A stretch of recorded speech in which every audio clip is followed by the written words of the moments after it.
You might be holding onto a newly MOP HDB flat, or a freshly TOP condo.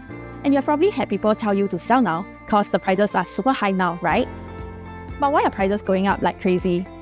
Well, if you don't know, you might hold onto your property thinking prices will just keep going up, which isn't totally wrong. But if they drop, that's when your asset progression journey can get affected. Hi everyone, I'm Christine, and welcome back to my channel. Today, we are diving into a crucial topic for Singapore property owners. When is the right time to sell your BTO, EC, or condo to get the highest possible return? Timing is everything, and waiting too long could mean that you will miss out on top dollar. So today, let's break it all down. I'll share the key reasons behind these price surges and why you shouldn't wait too long after MOP or TOP to sell it.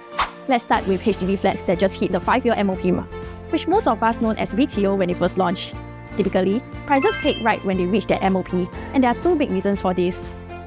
First, both buyers and sellers think alike. Think about it. If you are buying a resale flat, which would you prefer to pay a premium for? Is it a 5-year MOP flat or a 30-year-old resale HDB flat? Most buyers would rather pay more for a newly MOP flat, and this matches sellers' mentality. Sellers want to sell high, buyers are willing to pay high. That's a win-win, and that's why prices went up. But with older resale HDB flats, there's a mismatch in mentality between both sellers and buyers. Sellers still want high prices, but buyers might hesitate to pay that much for an older flat. Second, demand and supply. Here's the thing. When BTOs are new, only Singapore citizens with at least another Singapore citizen or SPR with a combined household income of 14,000 or less can buy. But once the BTO hits the 5-year MOP mark, there's no more income ceiling for the purchase of resale HDB flat. There is also a surge in demand from the SPR households, causing an increase in prices.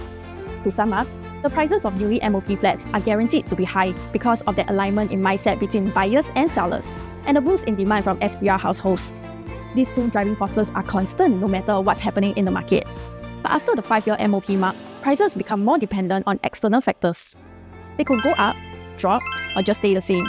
Take the COVID-19 pandemic for example. It fueled a massive price jump in the global housing market. Alright, now let's talk about ECs.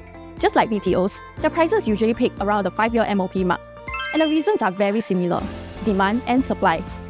The profile of buyers eligible to apply for a brand new EC is quite close to those applying for BTOs. But the combined household income cap is a bit higher at 16,000. Now, when an EC hits 5 years old, the buyer pool expands because the restrictions loosen up. Almost anyone can buy except for foreigners. So, if you're an SPR under 35 years old or a single earning 18,000 a month, you're also eligible to buy a 5-year-old resale EC. This expands the pool of ready buyers significantly, causing prices to surge. Now, here's something important to know. The financing method for a brand new EC versus a resale EC is completely different, which results in two different loan limits for the same buyer. Let me break it down for you. Say we have a young couple in their early 30s with a combined monthly income of 12,000. If they were to buy a brand new EC, they can loan about 755,000. But if they were to buy a resale EC, they can loan up to 1.38 million, almost double the amount for a brand new EC. Why is that so? It's because brand new ECs are financed under the Mortgage Servicing Ratio (MSR), which has stricter loan limits, while resale EC are financed based on the Total Debt Servicing Ratio, which allows for bigger loans. Naturally, buyers of resale ECs will have more purchasing power than those buying brand new ECs. So in summary, the surge in 5-year-old EC prices is mainly driven by two things: the increased pool of eligible buyers and the different financing methods that allow buyers to borrow more for resale ECs. These factors will always be there to push prices up around the MOP mark, regardless of the market conditions. But after that 5-year mark, just like with BTOs, external factors will come to play in a bigger role to determine where prices will go. It could rise, fall, or even stay the same. It's out of our control at that point. Finally, let's talk about condos. Compared to BTOs and ECs, condo prices tend to surge even faster, often within 3 years after their launch. Why? It's largely due to developers' pricing strategy. Take key residences for example. When they first launched in December 2020, a mid-floor 3-bedroom unit was sold at 1.67 million. Fast forward to March 2024, and a low-floor unit of the same size is selling for 2.3 million.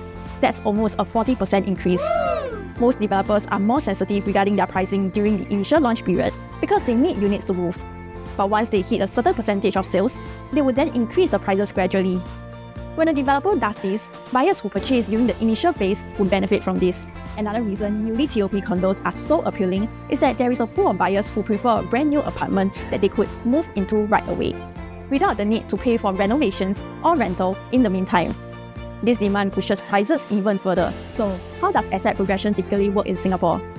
Most people begin with a BTO, sell it after the 5-year MOP, and use the sale proceeds to reinvest in a new e-serve. Afterward, they cash out again to invest in a brand new condo. This approach is popular because it allows you to grow your asset without dipping heavily into your personal savings. From there, you can upgrade to a higher value property, like a larger condo or even a landed home. Some savvy investors even manage to sell one property and buy two. There are many ways to grow your asset through property, but it needs to be done with intention and careful planning. The most critical step is to sell your property when its value has appreciated. And that's why many people choose to sell their newly MOP or TOP properties. They know that cashing out at the right time is the key to their asset progression journey. I hope that this video has helped you to understand when to sell for maximum value and how to make the most out of the Singapore property market. If you found this helpful, don't forget to like, share, and subscribe for more tips on property and smart asset progression.